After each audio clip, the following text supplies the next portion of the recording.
এত সুন্দর কপাল দান করলাম, এত সুন্দর মুখ দান করলাম রে আল্লাহ।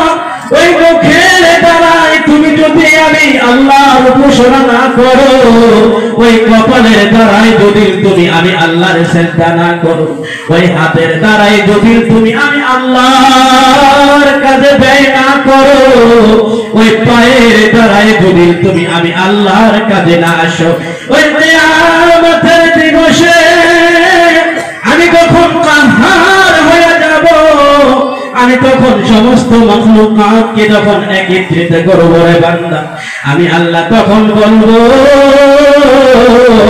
আজ বাদশাহ কার, আজকে আমার বাদশাহ ছাড়া আর কোনো মাবুদ নাই। ওই জমায় জাহান্নাম চিৎকার করতে থাকবো, জাহান্নাম বলতে থাকবো হাল মিন মাজিদ, ও আল্লাহ জাহান্নামীদেরকে আমারে দাও, আমারে দাও। আল্লাহ পাক রব্বুল আলামিন জাহান্নামকে বলবে, জাহান্নাম তুই আমার বান্দার দিকে আগে আসিস না, ওই দিকে আমার রাসূল ইয়া উম্মতি বলে কাঁদতে থাকবে।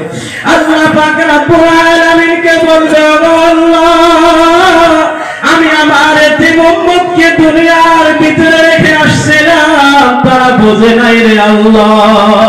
আজকে আমরা বোঝার পরেও বোঝার চেষ্টা করতেছি না গো, আজকে আমরা শোনার পরেও শোনার চেষ্টা করতেছি না, আজকে আমরা কোরআন আমাদের সম্মুখে থাকার পরেও আমরা ওই কোরআনের উপরে আমল করতেছি না।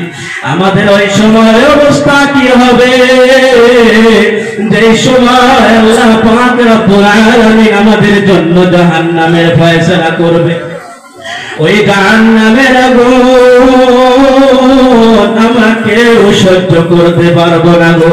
ওই জাহান্নামের আগুন, দুনিয়ার আগুন আমরা সহ্য করতে পারি না, পারি না। ওই জাহান্নামের আগুন আমরা কেমনে সহ্য করবো রে, যাই না গো ধাও ধাও করে চলবে আর বলতে থাকবে, বাবু জাহান্নামীদেরকে আমারে দাও, জাহান্নামীদেরকে আমার পেটের ভিতরে দিয়ে দাও রে আল্লাহ। ওই সময় সমস্ত মানুষ পরেশান হয়ে যাবে গো, ওই সময় সমস্ত মানুষ নাফসি নাফসি বলে কাঁদতে থাকবে গো। ওই সময় একটি কোণা থেকে আওয়াজ আসবে, ও আল্লাহ আমার উম্মতদেরকে আপনি জাহান্নামে দিবেন না গো। আমি নবী এখানে থাকতে একটি উম্মতরে আপনি জাহান্নামে দিবেন না। আমার আল্লাহ পাক রব্বুল আলামিন গায়বে একটি আওয়াজ দিয়ে বলবে, ও নবী ওয়ালা সাউফা ইউতিকা রাব্বুকা ফাতারদা, ও নবী আপনি